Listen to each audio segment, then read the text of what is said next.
Senhor ministro Flávio Dino, o senhor tem decepcionado os brasileiros, frustrado as pessoas que lhe confiou esse cargo e, obviamente, nós temos divergências gigantescas politicamente e ideologicamente. Mas eu não torço pelo teu fracasso. Afinal de contas, o teu fracasso significa, ou deveria significar, o sucesso do crime organizado, o sucesso da milícia, o sucesso do roubo, do furto, do assassinato. E eu sei quem são as vítimas, no fim das contas, desse crime, que é a população brasileira em geral. E eu também não serei aqui leviano, assim como eu acredito que vocês são, em colocar toda a culpa de todo o crime nas suas costas. Até mesmo porque eu sei que vocês fazem isso com o seu opositor político.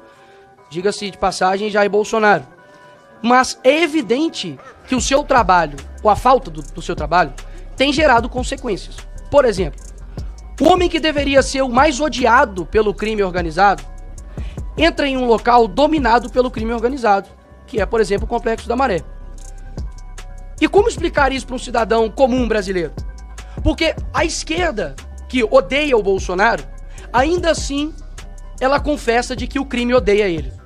E odeia, inclusive, o ex-ministro da Justiça, Sérgio Moro, que inclusive teve ameaças, né, de matar a sua família. Ah, se a Polícia Federal voltasse aos tempos em que se combatia corrupção e criminosos, e não deputados e senadores que denunciam a corrupção e os criminosos. É inversão total de valores. Na verdade, a minha denúncia na tribuna deveria, pelo contrário, ensejar que o chefe da Polícia Federal investigasse esse delegado e não mandasse investigar o mensageiro. Eu tenho imunidade. Olha, o que nós estamos vivendo hoje é um absurdo. Nós estamos vivendo hoje a completa inversão de valores, governados por bandidos. E Flávio Dino, que foi deputado federal, Flávio Dino, que foi senador, sabe o que é imunidade parlamentar. E agora Flávio Dino está, lamentavelmente, atuando contra a imunidade parlamentar. Mas, na verdade, fomos pesquisar, no passado ele já processou parlamentares estaduais, sempre perdeu. Lá no Maranhão, quando Flávio Dino era governador, processava a oposição. Sempre perdeu. Agora que ele é ministro supremo, tá querendo ele impor derrotas à oposição. Eu não vou me dobrar, eu continuo chamando bandido de bandido. E o delegado Fábio Alvarez Shor é bandido. Ele não é polícia. Porque podem discordar de tudo que eu falo, mas não podem me impedir de dizer o que eu falo. Na tribuna da Câmara ou em qualquer lugar, eu sou deputado federal e represento a população que espera que eu diga aquilo que eu penso e que cumpra com o meu mandato parlamentar, que é de buscar justamente denunciar o que é errado nesse país, e vou continuar denunciando. Então, a situação, pra mim, não se inverteu nunca. Eu nunca vou bater continência pra bandido. Eu nunca vou aceitar que um ladrão seja presidente da República sem dizer que ele só está lá por obra justamente daqueles que agora me perseguem, que agora querem me censurar. Eduardo Bolsonaro e Cabo Gilberto também, pelo que eu estou entendendo, estão com inquéritos por uso da palavra na tribuna nesse mesmo assunto. Isso é um absurdo. Senhor presidente, encerro aqui. No fim, usei o tempo todo, porque a indignação é grande. A lista de policiais federais e agentes envolvidos nessa farsa é de 14 pessoas. Sem contar estagiários, outros servidores que porventura estão envolvidos no processo de uma forma anônima porque não estão assinando nenhum despacho. O que eu peço para todos esses que estão colaborando é que parem de colaborar com os abusos de autoridade. Parem de despachar documentos que cometem ilegalidades e inconstitucionalidades. Essa não é a função do servidor público. O servidor público tem de cumprir a lei, ainda mais o policial federal. Infelizmente, hoje estão protegendo dentro da corporação um bandido chamado Fábio Alvarez Shor, um covarde que está agora perseguindo deputados por falarem o que ele é, por quererem que ele pare de fazer esses abusos contra pessoas inocentes, como fez com Felipe Martins, como fez com outros brasileiros que não merecem essa perseguição policial. Ah, se a Polícia Federal voltasse aos tempos em que se combatia corrupção e criminosos. Pessoal, o Supremo Tribunal Federal, seus ministros continuam rasgando a nossa Constituição. Sorte que ainda temos deputados, senadores como Nicolas Ferreira, como Marcel Van Hatten, como Gustavo Gaia, como Cleitinho, Magno Malta, né? Pessoas assim para expor a verdade pra gente. Mas uma coisa é certa, eles não vão parar de avançar. E essas pessoas que eu acabei de citar agora, parlamentares de direita, pessoas certas, pessoas que respeitam as leis, essas pessoas sofrem um risco gigante na mão desse Supremo Tribunal Federal. Por quê? Enquanto eu preparava esse vídeo que acabou de rodar para você assistir, eu recebi uma pequena notícia. E olha só, eles estão avançando mais rápido do que nós imaginávamos. STF forma maioria para tornar Gustavo Gaia réu, né, por calúnia, difamação e injúria, ou seja, ele está ali na mira do STF por suas palavras. Mais uma vez, um parlamentar que tem a imunidade parlamentar, que foi eleita pelo povo, corre risco por 11 caras que não ganhou um voto. Pelo menos eu não votei em ministro. Eu quero pedir para você, antes de passar as notícias aqui, para você me ajudar a compartilhar esse vídeo, tá? Levar para mais pessoas e também comentar aqui embaixo o que você acha sobre isso. E também deixa o seu like aí no nosso vídeo, que ajuda muito, tá bom? Vamos fazer essa parte aí, pessoal. Olha só o que o Supremo Tribunal Federal está tramando, pessoal. A primeira turma do Supremo Tribunal Federal formou maioria nesta quinta-feira, hoje, para aceitar uma queixa-crime contra o deputado federal Gustavo Gaia, apresentado pelo senador Vanderlan Cardoso por calúnia, injúria e difamação. Quando vem um deputado como o Gustavo Gaia, que bate todo dia no Supremo Tribunal Federal, que bate todo dia no Alexandre de Moraes, algo assim, pra mim é clara perseguição, não é mesmo? A ação decorre de um vídeo publicado por Gaia em fevereiro de 2023, em que ele criticava a vitória de Rodrigo Pacheco na eleição para a presidência do Senado. No vídeo, Gaia sugeriu que senadores teriam sido comprados com cargos de segundo escalão. Ele também usou termos ofensivos ao se referir o Vanderlan e o senador Jorge Cajuru, chamando eles de vagabundos e dizendo que viraram as costas para o povo em troca de comissão. A defesa de Gaia argumentou, né, que suas declarações são protegidas pela imunidade parlamentar e o termo, né, comissão referia-se ao apoio do Pacheco para que Vanderlan assumisse a Comissão de Assuntos Econômicos e não a retribuições financeiras. O ministro Alexandre de Moraes, relator do caso, votou por receber a queixa, afirmando que as declarações extrapolam os limites da crítica política e não estão cobertas pela imunidade parlamentar, uma vez que foram feitas fora do âmbito do Congresso e configuram um abuso do direito às manifestações do pensamento. Então, aqui o ministro Alexandre de Moraes deixa claro que a imunidade parlamentar já não existe mais. Porque se a gente for pesquisar, eu vou vir aqui no Google aqui com vocês, Lei da Imunidade Parlamentar. Se você vier aqui na lei, pessoal, tô pesquisando com vocês agora, hein? Aqui, ó, no meio da gravação pra vocês, ó. Os deputados e senadores são invioláveis civil e penalmente por quaisquer de suas opiniões. Tá escrito aqui, ó, vou arrumar pra vocês, ó. Quaisquer de suas opiniões, palavras e votos. Será que o ministro Alexandre de Moraes não conhece a nossa Constituição? Ah, porque aqui na matéria ele diz isso aqui, ó. Olha só. As declarações extrapolam os limites da crítica política e não estão cobertas pela imunidade parlamentar. Porque, né, então a imunidade parlamentar não existe mais. Porque tá escrito aqui, ó, artigo 53 da Constituição Federal do Brasil.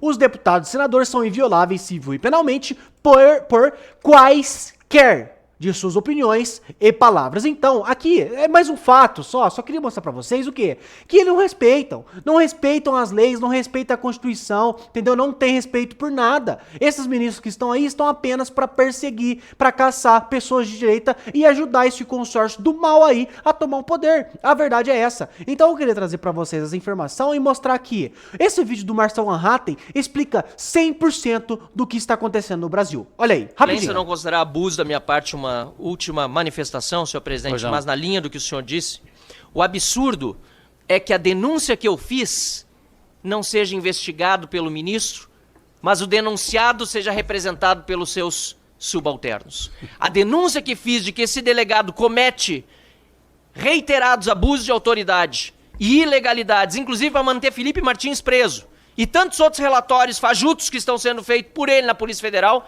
esses abusos de autoridade e ilegalidades é que precisam ser investigados, não este parlamentar. Obrigado pela lembrança, senhor presidente, porque nós passamos muitas vezes mais defendendo-nos desse absurdo do que exigindo que sejam feitas as investigações que nós denunciamos.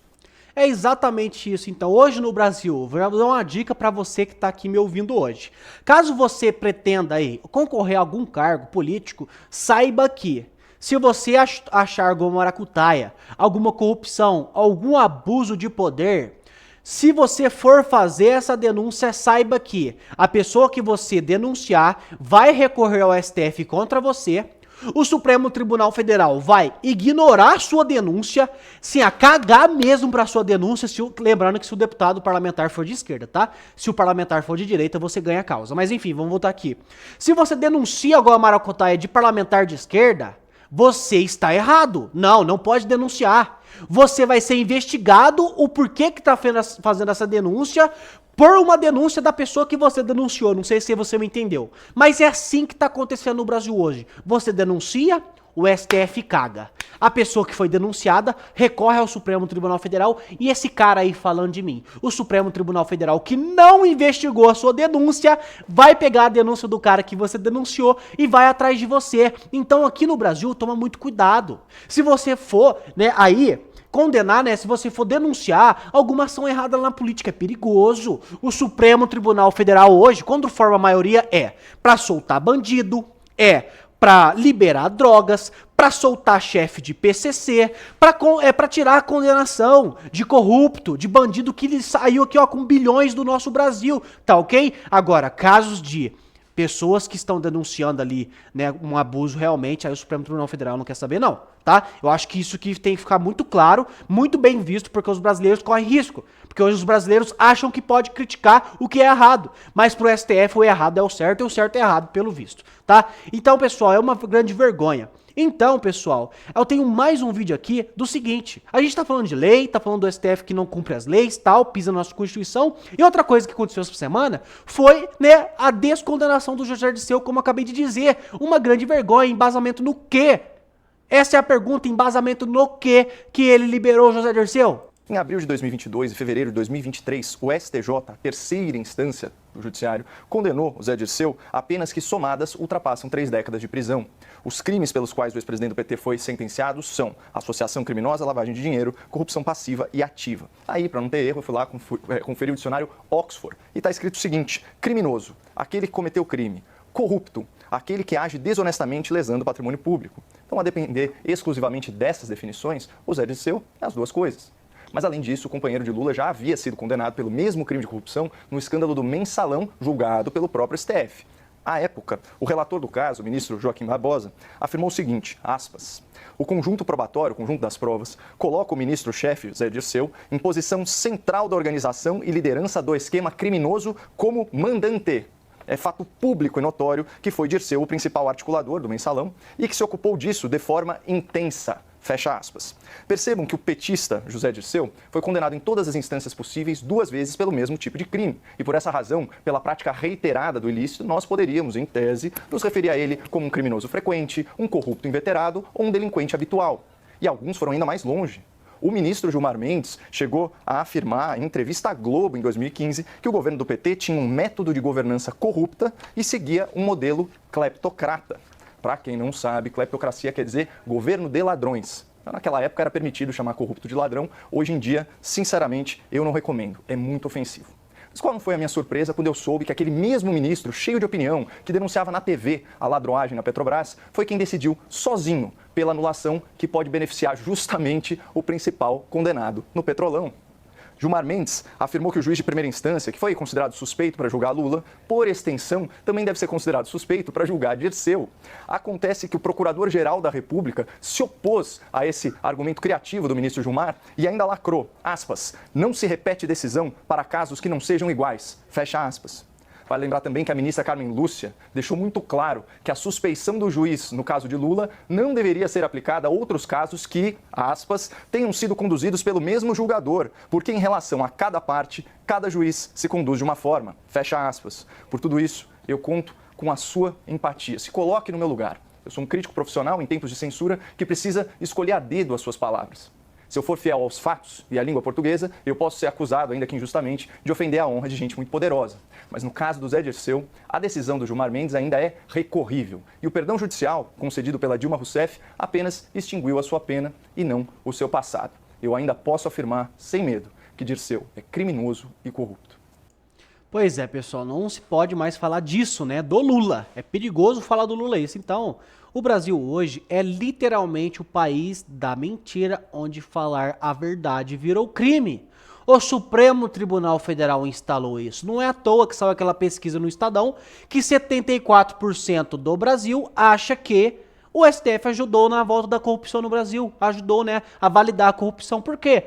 Só toma decisão a favor de bandidos, a favor de traficantes, a favor das drogas, a favor dos corruptos. Cadê os nossos juízes que têm embasamento jurídico, que respeita a Constituição? Não existe mais, tá? Não existe mais no Brasil, nós estamos à mercê de 11 homens que mandam no Brasil. Esse dia eu até falei aqui no meu canal, pô, por que a gente não faz o seguinte, então, já que PGR não adianta mais, desembargador tá tudo morto, o AB tá tudo morto também, não fala nada, sempre de cabeça baixa, aceitando tudo que tá acontecendo, por que a gente não fecha tudo isso, fecha o Congresso também, porque quem legisla já é o Supremo Tribunal Federal? Fecha tudo, pelo menos vai cortar imposto, vai sobrar mais dinheiro para investir no Brasil.